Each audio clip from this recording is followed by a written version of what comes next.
बैरो receptors हमने तकरीबन discuss कर लिया था बैरो रिसेप्टर्स के ऊपर। एक चीज़ रह गई थी बैरो रिसेप्टर्स की कि are baroreceptors long term controller. तो याद रखना कि baroreceptor long term controller नहीं है। वो देखेगा कि अगर 1-2 दिन तक क्या हो रहा है कि हमारे पास है ना कंटिन्यूसली बॉडी के अंदर आर्टीरियल प्रेशर रेज हो रहा है और साथ साथ में ये कोशिश कर रहा है कि मैं उसको डिक्रीज़ कर सकूँ, मैरी रिफ्लेक्स करवा सकूँ, लेकिन उस मैरी रिफ्लेक्स से भी कोई फ़र्क नहीं पड़ रहा, हमारे पास आर्टीरियल प्रेशर बढ़ ही रहा है, कम हो ही नहीं रहा। तो वो क्या करेगा, वो अपने आप को रीसेट कर लेगा और अपने आप को क्या करेगा कि इस तरीके से वो वी कैन से कि अपने आप को इस तरीके से अडॉप्ट कर लेगा कि जो अब इंक्रीज आर्टीरियल प्रेशर हो गया है ना, तो वो बोलेगा बस यही नॉर्मल है। जैसे कि अगर सपोज़ करो 100 से हमारे पास आर्टीरियल प्रेशर हो गया 120, ठीक है, और ये कोशिश कर रहा है कि 120 से हमारे पास ब्लड प्रेशर दोबारा 100 तक आ जाए, आर्टीरियल प्रेशर दोबारा 100 तक आ जाए, लेकिन बॉडी 100 तक उसको एक्सेप्ट कर ही नहीं रही, बॉडी उसको 100 तक कर ही नहीं रही। वो बॉडी जो है वो आर्टीरियल प्रेशर बढ़ा ही रही है, ये भी एक तरफ कम करने की कर रहा है लेकिन एक तरफ बॉडी बढ़ा रही है, ठीक है, और परसिस्टेंट 120 जो है वो हमारे पास आर्टीरियल प्रेशर रह रहा है। तो ये बिल आखिर 2 दिन बाद हिम्मत हार के बोलेगा कि यार चलो खैर हो गई 120 ही सही। तो ये अपने आप को रीसेट कर लेगा, अपने आप को ऐसा रीसेट करेगा कि 120 को ये नॉर्मल बना लेगा, और जो ये कब से मैरी रिफ्लेक्स कर रहा था, आर्टीरियल प्रेशर को डिक्रीज़ कर रहा था, वो डिक्रीज़ नहीं करेगा और फिर क्या करेगा कि 120 को कंसीडर कर लेगा एज इट्स नॉर्मल वैल्यू।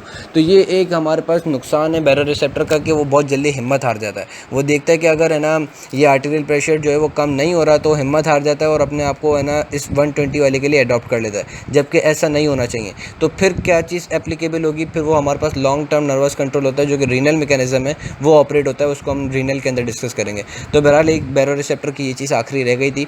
उसके बाद हमारे पास जो रिसेप्टर्स आते हैं वो आते हैं chemo receptors. Chemo receptors basically हमारे पास एओर्टिक कीमो रिसेप्टर्स और कैरोटिड कीमो रिसेप्टर्स दोनों लोकेटेड होते हैं अपनी वही वाली जगह पे जहाँ पे बैरो रिसेप्टर्स लोकेटेड थे। बस फ़र्क सिर्फ इतना है कि इनका जो मेजर काम है वो डिटेक्ट करना होता है carbon dioxide and H positive ion की कंसनट्रेशन को। इनका मेजर काम क्या है कि ये डिटेक्ट करते हैं carbon dioxide and H positive ion की कंसनट्रेशन को। फिर अगर उनकी अपनी इन केमिकल कीमो रिसेप्टर्स हैं, इनकी अपनी न्यूट्रिएंट सप्लाई भी होती है, इनको अपनी आर्टरी मिली हुई होती है जिसमें ये CO2 H पॉजिटिव आयन की कंसंट्रेशन को चेक करते हैं, साथ साथ में जो आर्टरी का प्रेशर हो रहा होता है उसको भी चेक करते हैं। तो ये बेसिकली डबल काम करते हैं, एक कि ये मेंटेन करवाएंगे रेस्पिरेटरी सिस्टम को, दूसरा ये आर्टरियल प्रेशर को मेंटेन करवाएंगे।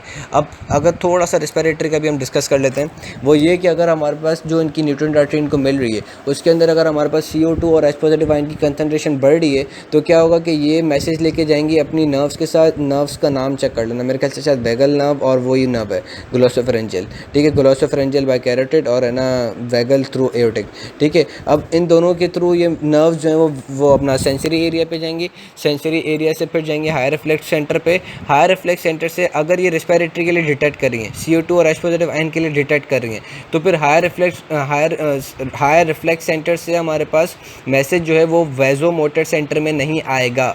याद रखना, अगर CO2 और H पॉजिटिव आयन को ये डिटेक्ट कर रही है तो फिर हमारे पास हायर रिफ्लेक्स सेंटर से मैसेज जो है वो वैज़ोमोटर सेंटर में नहीं आएगा। फिर कहाँ जाएगा, तो फिर हमारे पास ये जाएगा वहीं पे, उसी एरिया पे हमारे पास लोकेटेड होते हैं रेस्पिरेटरी सेंटर्स। क्या लोकेटेड होते हैं? Respiratory centres.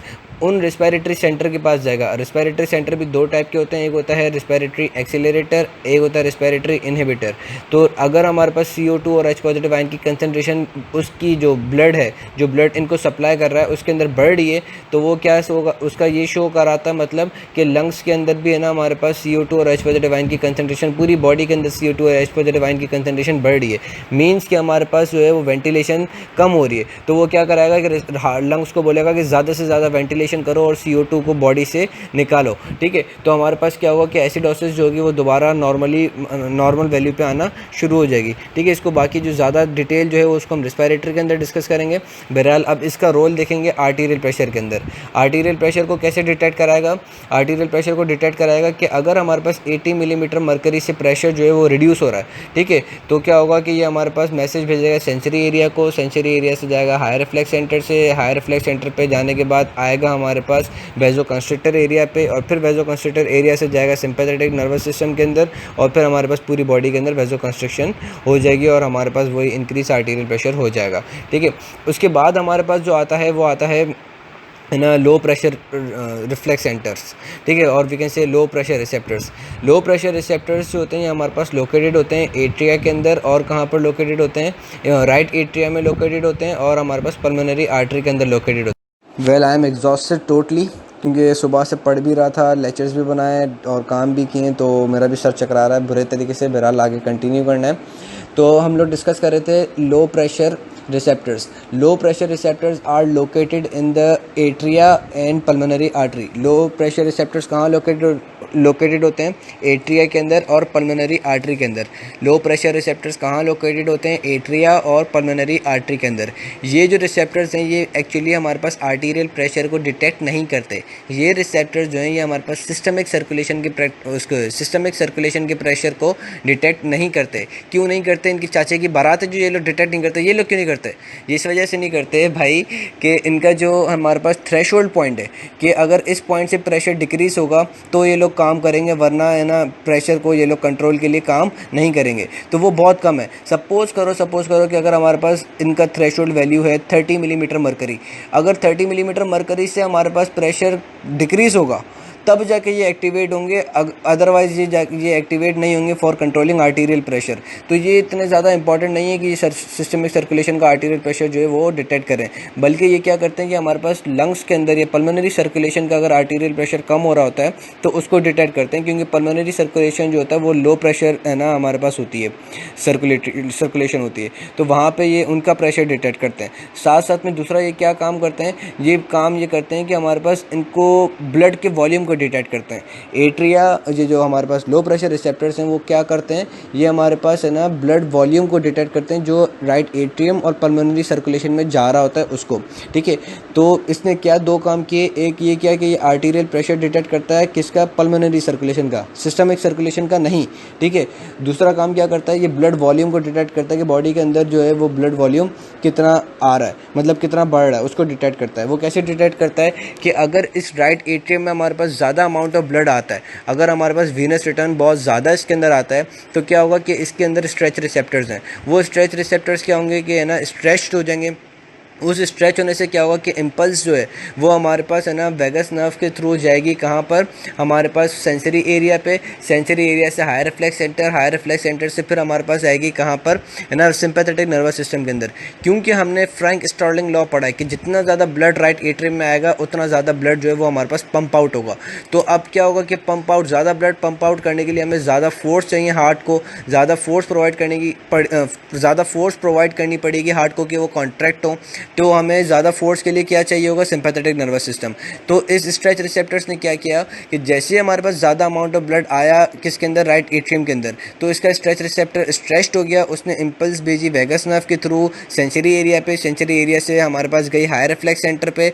Higher reflex centre से हमारे पास आई वेजो कंस्ट्रिक्टर एरिया पे, और सिंपैथेटिक नर्वस सिस्टम के थ्रू इसने क्या किया कि हार्ट को कॉन्ट्रैक्ट करवाया मोर फोर्सफुली, और हमारे पास जो है वो कार्डियक आउटपुट जो है वो ज़्यादा करवा दिया, ठीक है। दूसरा ये काम क्या करेगा कि अगर ये देखेगा कि भाई बॉडी के अंदर आर्टीरियल प्रेशर बढ़ रहा है, क्योंकि इसने देख लिया कि यार कार्डियक आउटपुट तो बहुत ज़्यादा जा रहा है इसमें, अगर ब्लड में इसमें इसके पास ब्लड अगर बहुत ज़्यादा आ रहा है तो इट मीन्स कि बॉडी के अंदर ब्लड बहुत ज़्यादा है, ठीक है। तो जिसकी वजह से क्या होगा? ज़्यादा वॉल्यूम ऑफ ब्लड होने की वजह से क्या होगा कि आर्टीरियल प्रेशर बढ़ेगा। As we know cardiac output is equal to arterial pressure upon total peripheral resistance. अब कार्डियक आउटपुट बहुत ज़्यादा है, इट मीन्स कि आर्टीरियल प्रेशर बढ़ रहा है। तो ये कैसे कंट्रोल कराएगा आर्टीरियल प्रेशर को? ये कंट्रोल करवाएगा by releasing a hormone called as natriuretic hormone. नाइट्री का वर्ड हमेशा यूज़ करते हैं हम सॉल्ट के लिए। तो ये क्या करवाएगा कि ये हमारे पास ज़्यादा से ज़्यादा है ना सॉल्ट की एलिमिनेशन करवाएगा। ये ज़्यादा से ज़्यादा क्या करवाएगा? किडनी को बोलेगा कि तुम ज़्यादा से ज़्यादा सॉल्ट की एलिमिनेशन करो। तो सॉल्ट जो है वो अकेली खुद से एलिमिनेट नहीं होती, वो क्या करती है? वो पानी को भी अपने साथ लेके जाती है। तो ज़्यादा से ज़्यादा हमारे पास सॉल्ट एंड वाटर बॉडी से एलिमिनेट होगा, तो हमारे पास क्या होगा कि ऑटोमेटिकली बॉडी का वॉल्यूम जो है बॉडी के अंदर जो ब्लड वॉल्यूम था जो कि बढ़ा हुआ था वो क्या होगा? वो रिड्यूस होने लगेगा। तो इस तरीके से ये जो हमारे पास जो लो प्रेशर रिफ्लेक्स हैं, जो लो प्रेशर रिसेप्टर्स हैं, वो क्या करेंगे कि पहले खुद ही कार्डियक आउटपुट बढ़ा के भेजेंगे, क्योंकि इनकी मजबूरी है, क्योंकि इनका रिसेप्टर स्ट्रेच्ड हो रहा है। तो इस वजह से वो ज़्यादा सिंपैथेटिक नर्वस सिस्टम को एक्टिवेट करेंगे कि चलो भाई तुम है ना ज़्यादा ब्लड फेंको बॉडी के अंदर। लेकिन बोलेंगे कि चलो हमने फेंकवा तो दिया ज़्यादा ब्लड, लेकिन हम भी इतने अच्छे नहीं कि तुम्हें है ना घूमने देंगे ऐसे ही। वो हम तुम्हें जो हमने ज़्यादा ब्लड फेंकवाया उसको हम बाहर भी निकलवाएंगे। वो बाहर निकलवाने के लिए क्या करेंगे कि ये नाइट्रोयूरेटिक हार्मोन जो है वो किडनी को देंगे, और किडनी को बोलेंगे कि तुम ज़्यादा से ज़्यादा सॉल्ट और वाटर जो है, जो हमने ज़्यादा ब्लड आ रहा है उस ज़्यादा ब्लड का जो वाटर कंटेंट है उसको ज़्यादा से ज़्यादा एक्सक्रीट करा दो, ताकि हमारे पास क्या हो कि ब्लड वॉल्यूम कम हो जाए, नॉर्मल तक आ जाए और आर्टीरियल प्रेशर जो है वो हमारा नॉर्मल ही रहे। तो बहरहाल ये बहुत ज़्यादा इंपॉर्टेंट था। और ये जो हमारे पास एट्रियल रिसेप्टर्स स्ट्रेच होकर सिंपैथेटिक नर्वस सिस्टम को वो स्टिमुलेट करा रहे थे, इस रिफ्लेक्स को कहते हैं बेन ब्रिज रिफ्लेक्स। तो बहरहाल इस तरीके से आपका ये चैप्टर